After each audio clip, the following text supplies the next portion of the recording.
Go.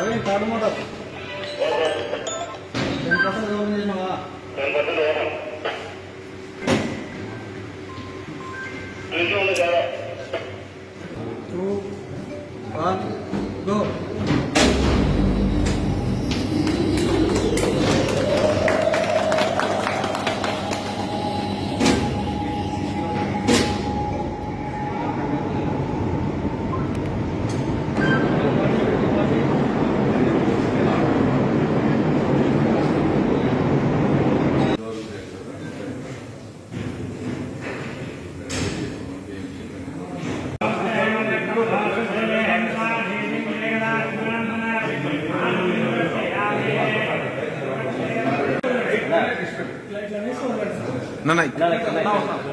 Sir, wait, sir. Wait.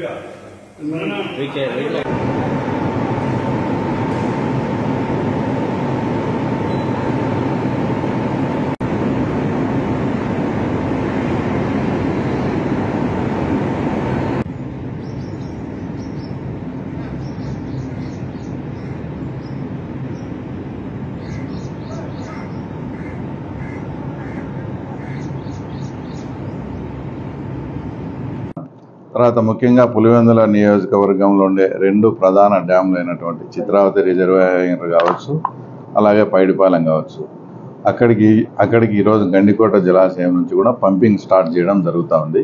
అంటే పైడిపాలెంలో already దాని capacity వచ్చేసి 6 టీఎంసీ అయితే ప్రస్తుతానికి స్టాక్ వచ్చి 2.5 టీఎంసీ నుంచి ఆ తర్వాత 3 టీఎంసీలు ఉంది. తర్వాత ఇక్కడికి డైలీ కూడా 500 క్యూసెక్ల సామర్థ్యంతో ఆ తర్వాత ఇక్కడ పంప్ హౌస్లు అంతా స్టార్ట్ చేయడం జరుగుతుంది. అలాగే చిత్రావతికి కూడా 1000 క్యూసెక్ల చొప్పున రోజు అక్కడ కూడా ఆల్రెడీ 2.5 నుంచి 3 టీఎంసీలు ఉన్నాయి.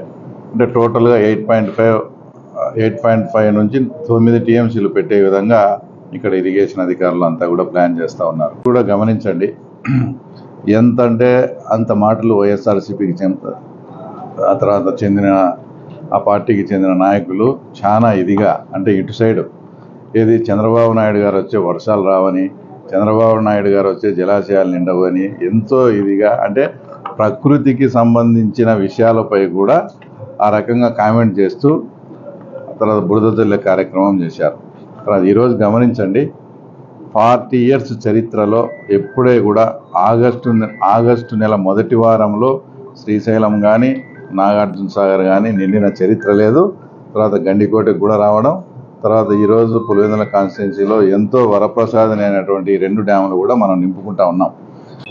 ఆ తర్వాత ప్రత్తి కానీ పంటలు కొన్ని చోట్ల అంటే నీళ్లు అందకు కూడా ఇబ్బంది పడే పరిస్థితులు ఉన్నప్పుడు తర్వాత మనం ఇప్పుడు ఈ నీటిని అంతా సద్వినియోగం చేసి తర్వాత ఇక్కడ ఉన్న అధికారులకు మా ముఖ్యమంత్రి గారు కూడా కోరుతున్నాం, మనకు కావాల్సినంత వాటర్ ఉంది, ఈ వాటర్ను ఇంకా మైక్రో ఇరిగేషన్ ద్వారా కావచ్చు, తర్వాత చిన్న చిన్న ఫీల్డ్ ఛానల్స్ ద్వారా ఇంకా రైతులకు మరింత ఉపయోగపడే విధంగా కూడా దీన్ని తీర్చిదిద్దితే భవిష్యత్తులో రాయలసీమలో పులివెందుల ప్రాంతం అనేది హై జీడిపి ప్రకారం ఒక సస్యశ్యామలమైన ప్రాంతంగా కూడా ఆ తర్వాత భవిష్యత్తులో అభివృద్ధి చెందే ఇది ఉంది.